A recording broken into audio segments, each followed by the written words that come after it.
My goodness! Welcome everyone to NoDQ&A video here on NoDQ.com. I brought back the corny catchphrase. Will I ever bring it back again? Leave a comment, tell people to thumbs it up whether you like it or don't like it, and we'll see where things go from there. But right now, we got your questions to answer. I wasn't able to do a show yesterday, so I'm going to talk about Raw and talk about some other things going on in WWE right now, so let's get right down to it. Hey Aaron, love the show. After last night's Raw, where do you see the WWE going from here? My thoughts on Raw this week was it was interesting. I definitely wasn't bored with the whole ending of Raw. As I've mentioned before, I like the whole storyline, the outsider storyline with Miz and R-Truth and Triple H struggling with his power. Now, perhaps they've done this whole thing a little bit too soon where everybody's walking out on Triple H. I mean, for some of these guys, why are they so upset with Triple H? It's only been a few weeks where things have started to get out of control, and as a lot of people have noted, during the Attitude Era, there were so many crazy things going on, and people didn't walk off the show. I mean, Jerry Lawler and Jim Ross get humiliated and beat up all the time, so why would their characters all of a sudden just walk out on Triple H? Why would Air Boom walk out on Triple H? I mean, they're doing great. They're the tag team champions. Why would Zack Ryder walk out on Triple H? He's been getting on TV since Triple H has been in charge. So a lot of logic holes in this whole storyline, but let's wait and see what happens. I'm definitely interested in seeing Raw this week, and that's the key. WWE did a storyline and is doing this big angle, and they're hoping that people will tune in. So if it works, then it's a success. I would like, personally, for there to be a little bit more logic and reasoning behind everything, but it's professional wrestling, so you can't always ask for that logic all the time. And with TNA, none of the time. But there you go. There's my little pot shot at TNA for the day. I'm sure all the TNA marks will be happy with that. I'm a TNA mark too when it's good, and I want them to be good. So just wanted to throw that out there. Okay. Should the Sin-Cara feud continue since they were both seen on Raw? Watching Hell in a Cell match was just not as great as I anticipated. Your thoughts? Well, I'm going to talk about SmackDown spoilers here, so if you guys do not want spoilers, you might want to skip over a few minutes. The Black Sin Cara is sticking around, so they're going to keep that feud going. Now, yeah, the match at Hell in a Cell was a little bit disappointing, and I think it's just hard for the fans to really get into who's the good guy, who's the bad guy, and they're all just, both of them are just doing, the lucha moves back and forth, and I could see why the crowd's not really sure how to react to it.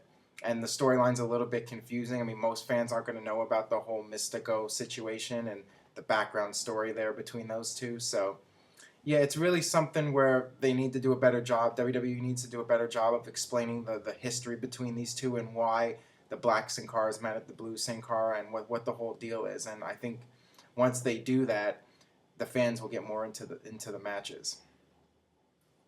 All right. Hey Aaron, what are your thoughts on the no confidence ruling at Raw? Is this a way to bring back Vince since the board has no confidence in him? Well, yeah, that's been the big rumor going on for weeks that Vince McMahon is coming back and that's where this whole thing is going to lead to. That's where it seems to be going at this point. Maybe some kind of power struggle storyline where half the roster's on Vince's side, half the roster's on Triple H's side. And as I forgot to mention that there were several notable names that were not part of that ending of Raw. John Cena, Randy Orton, Sheamus, the top baby faces. WWE was worried that these guys were going to get booed, so they decided to not have them as part of the segment. And they can always, have a follow-up where these guys explain where their stance is. And I guess on SmackDown, Randy Orton says that if he has an issue with Triple H, he'll take it up with him personally. So, and that's probably how Cena and Sheamus and all them will react to it as well. Hey, Aaron, what is your favorite Hell in a Cell moment, not including one from that fall off the top of the cell? Okay, I think my favorite would have to be Triple H and Batista, the final match of their feud, which started at the beginning of 2005 and climaxed at Vengeance 2005. I just thought it was a really good match, considering, there was no crazy bumps or anything like that, but they used the cell, there was lots of blood, they used the steel steps, they used chairs. And I loved the finish for that match when Batista picked up Triple H for the Batista bomb, but Triple H grabbed the sledgehammer and was like teasing like he was going to hit him with it. And just for a few seconds there, you weren't sure what was going to happen. And finally Triple H was just unable to do it, and Batista was able to deliver the move and pick up the big win. And that whole feud really made Batista a huge star. So for everybody that criticizes Triple H for not making new stars or whatever, Batista's the perfect example of a guy that Triple H single-handedly made into something. So yeah, that was just one of the best feuds in WWE history, in my opinion, Triple H and Batista.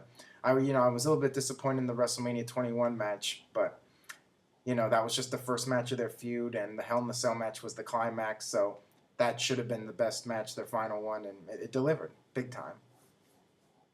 What do you think was the most shocking victory in wrestling history? I'd have to say 1-2-3 Kid beating Razor Ramon. I don't really think anything can touch that. I mean, that's something that always sticks out in my mind, and I think that stands out to lots of wrestling fans just because it was so unexpected. There was just this guy who was losing week after week after week, and then all of a sudden he beats one of the top guys, and I loved it. Tremendous. What do you think Christian's future will be in WWE? Do you see him as a world champion again? I think Christian has peaked at this point. I think he got his brief run in the main event spot, and that was partly due to Edge going down to injury. Christian finally got the world title. He got 2 title reigns that were short, but he did get them, and he did get like 4 or 5 months in a program with Randy Orton and had several pay-per-view main event matches. So yeah, I think Christian's going to be pushed down a little bit now, but I still think he'll be an upper mid-card guy, and who knows if somebody else goes down with injury and they need a top guy to fill it in, I'm sure Christian will be there to pick up the pace. So I think there's always going to be a spot for him, in that upper to mid, somewhere towards the top, but not the very top. What was your favorite action figure growing up? Mine was either the Galoob Butch Reed or Flying Brian. I think my favorite would be the Hulk Hogan, where he went like this and he just moved his arms back and forth. I think that was my favorite one. And the Macho Man, Macho King, whatever. What is your favorite WWE Studios film and why? In my opinion, it would be Legendary due to the cast within the movie. Boy. I think my favorite all-time WWE film would have to be The Condemned with Steve Austin. I wasn't a big fan of all the shaky camera work in it, but I think Austin did a tremendous job. Austin always does a really good job in his movies, and I feel bad that he hasn't gotten his really big break yet. He was in The Expendables, but other than that, he's had to do these straight-to-DVD releases, and I think Austin's really talented as an actor. And I think the big problem with these WWE movies is it's part of it's the script. They get the cheapest scripts possible, and you get what you pay for. I think if they were willing to spend more money on a script and let the wrestlers really get into the role, that maybe these films could be more successful. The problem is with so many of these wrestler films is that the wrestlers just look like themselves in the movie, so it's hard to suspend disbelief that they're somebody else. Like Steve Austin, I love his movies and his performances, but he's always bald with the goatee or whatever. Maybe if he grew his hair out or maybe changed his look a little bit, he'd be a little bit more convincing, I think. That's just my opinion. All right, Aaron, would you have stayed with Triple H at the vote of confidence? Of course. I would want to be on the good side of the guy who's married to the boss's daughter. That's just me personally. All right, that about does it for No DQ&A video. You can leave a comment, youtube.com/NoDQCAW. What do you think is going to happen with this Triple H storyline? Leave your comment. Let me know what you think. Keep subscribing. Keep spreading the word. Stay tuned to NoDQ.com for the latest in wrestling news and rumors. And on that note, we will see you next time.